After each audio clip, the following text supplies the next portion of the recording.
So I'm here at the 2nd Street Kroger here in downtown Louisville, and we are here today to kind of compare and contrast this Kroger with the one over on Hubbard's Lane. Everything from, I guess, the physical makeup of the building itself to what it offers inside as far as produce, dairy, deli, the overall aspect of the products this Kroger offers versus the one over on Hubbard's Lane. So I'm here with Josh Allen. My brother did his master's thesis on food deserts within the Louisville area, specifically why certain areas have different products available and why others don't. Do you shop here often? Yes. You go to this Kroger a lot? And obviously you've been to, I guess, other Krogers around the area? Yes. Okay. So what are some of the differences that you've seen, I guess, kind of that I just stated earlier on? Well, this Kroger tends to be a lot smaller as far as geography is concerned. The building's smaller. The other Krogers that I typically shop are the one over on Goss Avenue and the one over off Bardstown Road in the Highlands, close to, I think it's Taylorsville Road.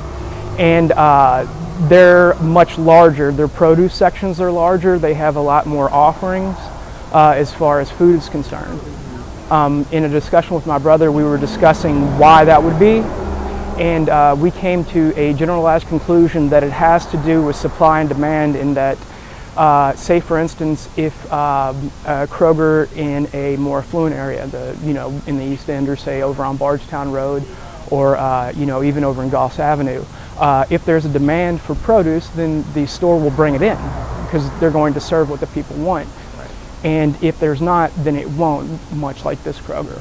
Meaning that if there's not a high demand for it, then they're only going to stock what sells, because they are, after all, a business, and they're in the business of selling products and moving it off the shelf. Right. And there are, in the downtown area and around Louisville, many community gardens, and there has been an effort to move more and more produce into food deserts. One of the main problems is getting people to eat the produce, right. Meaning that it simply being available isn't enough. Right. Well, then we were also talking about that before coming here. We're talking about the fast food restaurants. Yeah. I guess the large number of them over on Broadway, and kind of given the environment that we're in, just putting it there isn't enough. But I think that if you kind of take away from those fast food restaurants, if you replace those with a healthier alternative, then that would be the only thing to choose from. You get into a very murky area when you begin to say that by removing certain things and allowing only certain options to remain, then in a way that's kind of it's a very heavy-handed approach. Because I think that most people, if those options are taken away, won't necessarily go to healthier options. They'll just find other ways to get what they want. Now, as far as, I guess, you shopping here, it seems as, I guess, you're satisfied with what, I guess, this Kroger has to offer. It's convenient. Well, it is. So, but would you like to see anything else being offered here? Or, are there things that you wish this place had that maybe others, I guess, do? I mean, everything that's in there is pretty much what I was. Yeah. Meaning that the extra choice is like, having a larger deli section or having a larger produce section, to me would be like having avocado. You know what I mean? It's not very much. And that's what I was getting about I volunteer with the Cabbage Patch downtown, and they have a community garden there, and that's one thing that I think is going really good right now, and that is there is an effort, like the earlier you catch children, the more likely they are to continue those habits later on in life. And getting the kids in gardens, getting them around vegetables and things like that, having them, a lot of it has to do with vision and sight. So if you see a Big Mac or something like that, you automatically know what it is, you go for it. If you see something that's unfamiliar to you, you're a lot less likely to try it out.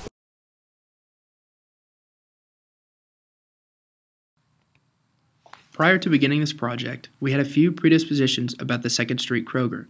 We felt that it would pale in comparison to the Kroger located on Hubbard's Lane for a number of reasons, such as we felt that the 2nd Street Kroger would lack quality produce, have a very small selection, and as a result, not offer a variety of options.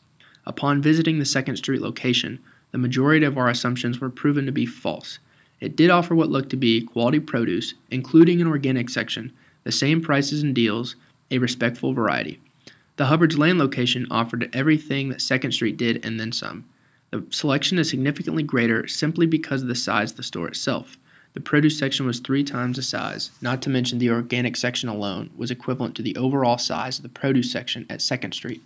Both locations accepted food stamps, also known as SNAP. In addition to these findings, only the Hubbard's Lane Kroger offers a full-service sushi bar, salad bar, meat, fish, dairy, deli, and bakery section. In light of all our research, we are now able to conclude how these findings compare to the philosophical ideas of John Stuart Mills. The notion of utilitarianism, in Mill's sense, states that we, as a society, are obligated to make decisions that entail the greatest amount of good for the greatest number of people. This is known as his greatest happiness principle. While there are many perspectives in regard to this theory, Mills is concerned with the idea of quality over quantity. For example, providing a lot of produce is good, but if the quality is poor, then there is no realized benefit whatsoever.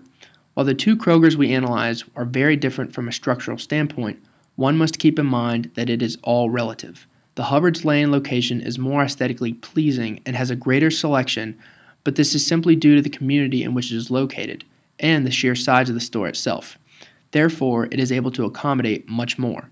Downtown Louisville does not provide the space needed to build a Kroger of such magnitude or stature, nor is there a demand for such a selection. Despite the lack of quantity and variety, the needs of the frequent shoppers at this given location are met. As Josh stated earlier in this video, he chooses to shop there because it is not only convenient, but also properly fulfills his needs. It allows him to buy what he needs for a healthy meal at a great price. Each of the 2 Krogers caters to the specific needs of their shoppers. In light of these findings, Mills would say that ultimately his greatest happiness principle is not being violated.